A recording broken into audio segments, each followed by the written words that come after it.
Kalau ini kan nggak Cuman bisa, kalau nih. ini, kenapa kita cenderung pakai begini? Dia itu tanaman tuh sebenarnya kan perlu gembur, Pak ya. Jadi ketika tanahnya gembur, tingkat pertumbuhan, sirkulasi udaranya bagus ya. kandungan Ya. oksigennya pasti lebih bagus. Sedangkan kalau saya pakai tanah sawah, dalam pengertian yang seluas-luasnya, tanah sawah sekarang unsur hara sudah berapa kali hilang. Tapi dia dikelola dengan cara begini, Pak Jero maksudnya. Nah, kalau dengan cara begini luar Jadi biasa. ditanamin dulu, terus pagi tambah ini, tambah Karena ini. begini, ini terinspirasi juga dengan yang di mana tuh, yang di Thailand ya, yang ditanam. Dia tuh bikin parit, parit. Nah modelnya ini parit, Pak. Di sini juga parit. Jadi kita jalan. Cuman jahenya tuh ditaruh di bawah sana, di lubangnya tuh, di paritnya itu. di paritnya. Setiap 1 bulan dikikis paritnya tuh. Balik itu. Nah, kan di tempat jalan ini parit diuruk loh dia. Yang ini juga diuruk. Kayak jelinjingan. Ah, jelinjingan itu uruknya kan akhirnya ini jalan ini hilang, Jelinjingannya udah di penuh ya. Iya. Kan sama sekarang. Ini juga ditimbun ke atas. Kalau dia tuh pakai tanahnya ini yang nguruk. Nah, makanya ketika panen dia agak susah, harus nyangkul lagi. Ya, kalau ini gembur, tinggal tinggal mindahin aja. apa namanya, bedengannya nih, maaf, yang kayak gini nih dilepas kan. Iya. Tinggal Sudah ini jatuh yang nih. ngosek.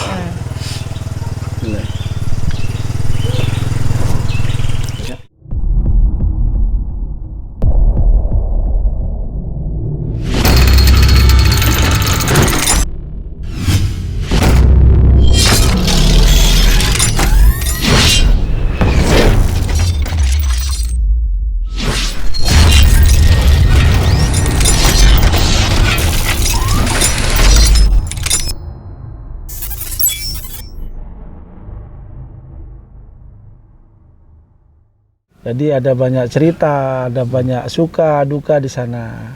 Akhirnya berpikir bahwa ini nyaman sekali, tapi kok tidak aman gitu Ya, ya. oke. Ya, oke, selamat berjumpa lagi bersama saya Rasta Made Berbagi Literasi di channel Rama Bali. Pada hari ini kita bertemu dengan tokoh inspirasi, ada di program Ngatis, Pak Jero. Jadi ngobrol asik, tokoh inspiratif. Oh, Ngatis ya? Ya, Ngatis, ada di konten Ngatis. Jadi beliau seorang tokoh inspiratif berkaitan dengan apa namanya, perubahan mindset yang akan kita sampaikan ke teman-teman di seluruh Indonesia. Karena pada saat ini pandemi, di mana pariwisata di Bali itu sangat rapuh, Pak Jero ya. Beliau dulu praktisi pariwisata.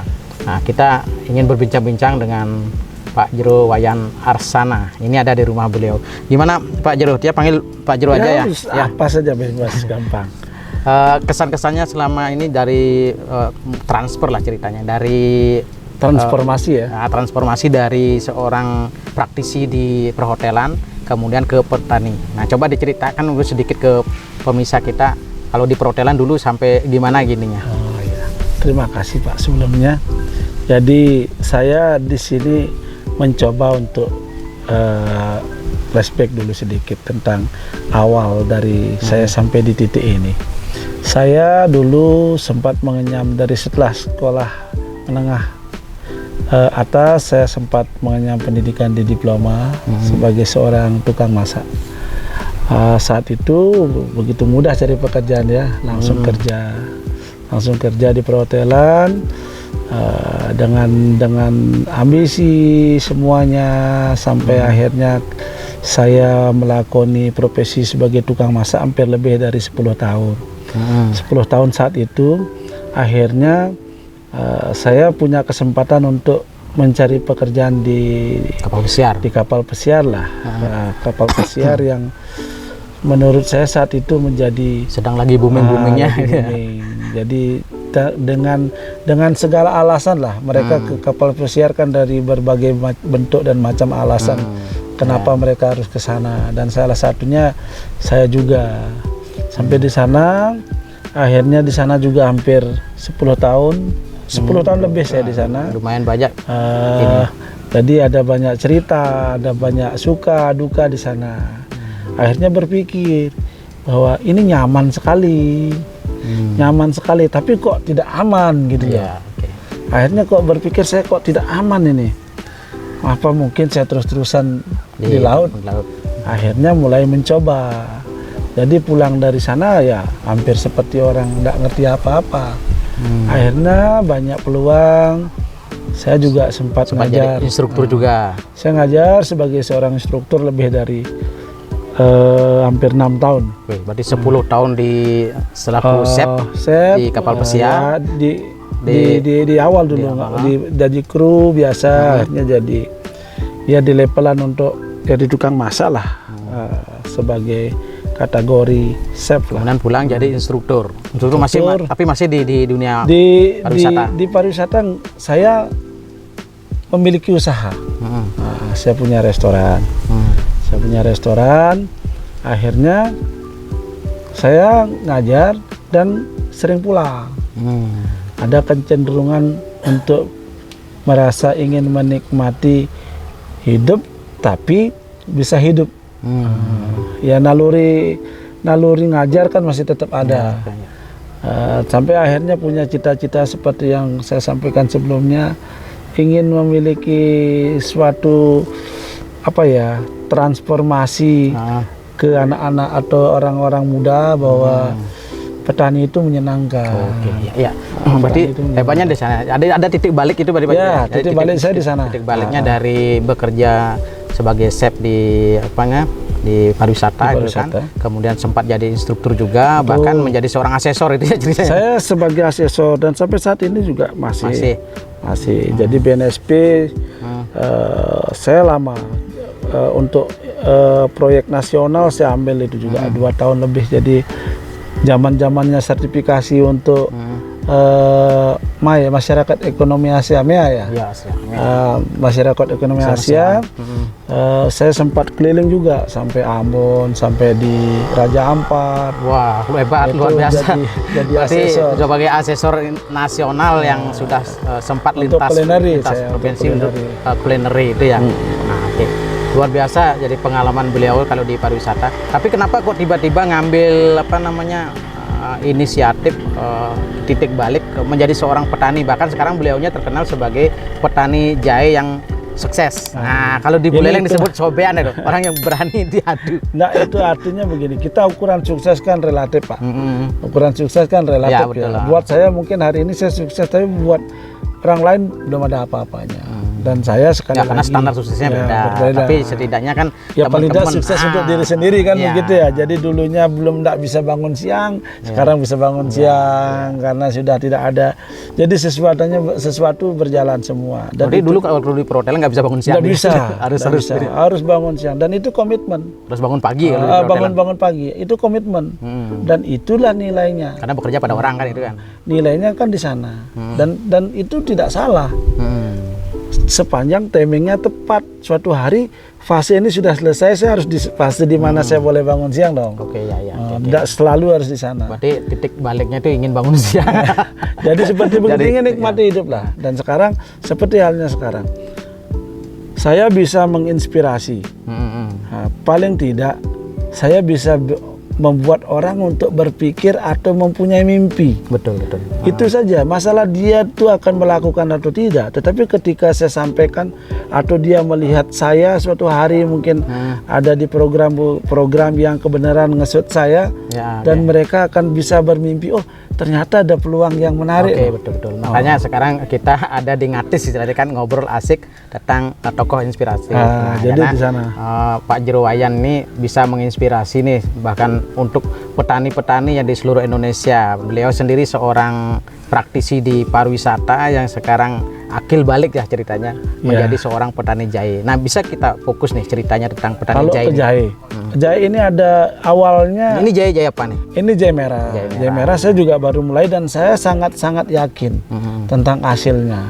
Saya ada teman yang menginspirasi saya juga dan tidak ujuk-ujuk dari pemikiran saya, tetapi saya bisa membaca, saya bisa bermimpi berkat orang itu, dan saya juga berharap ada orang lain yang sama seperti saya yang terinspirasi, oh bisa loh dilakukan dengan ini. Ya. Nah, begitu juga sebelumnya. Saya ada teman datang dikasih penjelasan, ini menarik loh. Menarik, dan akhirnya 4 bulan sudah saya lalui. Saya lihat, saya amati, semua yang saya lakukan saya amati, dan ternyata semua masuk akal. Masih on the track lah. Ya, Sesuai dengan bayangan saya, ekspektasi saya masih. Oh, ini benar. Asumsi-asumsi itu terlewati dengan benar gitu loh. Nah, ini Pak Jeronya belajar secara autodidak apa memang mendatangkan guru petani, karena tadinya kan basicnya sekali kan di pariwisata nih, di kulineri apalagi kan. Ini mendatangkan guru untuk apa, autodidak. Saya autodidak. Jadi seperti yang Bapak tahu, kita tahu bahwa Ya, tadi kita udah sempat ke Bapak lihat intinya bahwa semua itu niat ya. Ya, jadi niat dan proses mau belajar itu yang membawa saya ke sana. Jadi ketika saya berniat, kalau dan berniat saya mau, ada panggilan jiwa. Jadi kalau saya niat, saya pingin sukses loh di bidang ini. Jadi saya nggak mau tahu, saya mau ambil dari mana ilmunya. Kan kita dianugerahi pikiran, naluri, kan kita bisa carilah. Artinya tidak asal kita terima, tidak asal kita terima dan kita telah kembali. Jadi seperti begitu. Dan hari ini saya jahe ada beberapa bagian usaha yang ingin saya kembangkan di desa, dan semuanya saling terkait dan saling mendukung. Saling mendukung di sana program ini, dan menjadikan saya itu sebagai petani seutuhnya. Oke. Jadi itu inspirasi untuk Pak Jero Wayan. Di bagian 1 kita berbicara tentang bagaimana beliau akil balik ya, dari pariwisata, praktisi, bahkan sempat menjadi seorang instruktur, bahkan menjadi asesor tingkat nasional, kemudian tiba-tiba mengambil keputusan untuk bisa bangun siang, dengan cara menjadi petani jahe merah yang luar biasa. Nah, gimana prospek dan sebagainya, beliau belajar secara autodidak, dan tadi kita sudah sempat melihat pembibitannya dan sekaligus hasil sekian yang 20 are ya, bukan? Yang 2 are ya. Untuk itu kurang dari 1 are. Untuk 13 meter dikali 26 meter persegi. 26 meter dari persegi 26 itu satu lahan. Satu lahan. Dan itu dieksekusi dalam setahun bisa menghasilkan kurang lebih 50 sampai 70 juta. Iya, itu asumsi gini, terendah. asumsinya rendahnya. Nah, itu asumsi terendahnya loh, dengan harga jahe merah kurang lebih 30 ribu per kilo. Itu nanti bagaimana teknisnya kita. Oke. Mungkin itulah hari ini kita ketemu dengan Pak Jero Wayan.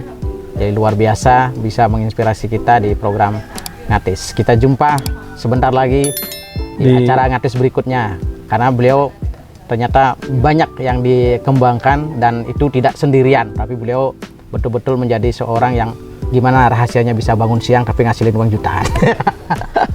Oke. Selamat berusaha untuk meniru ya, kalau boleh meniru apa yang dilakukan oleh Pak Jero Wayan Arsana. Luar biasa.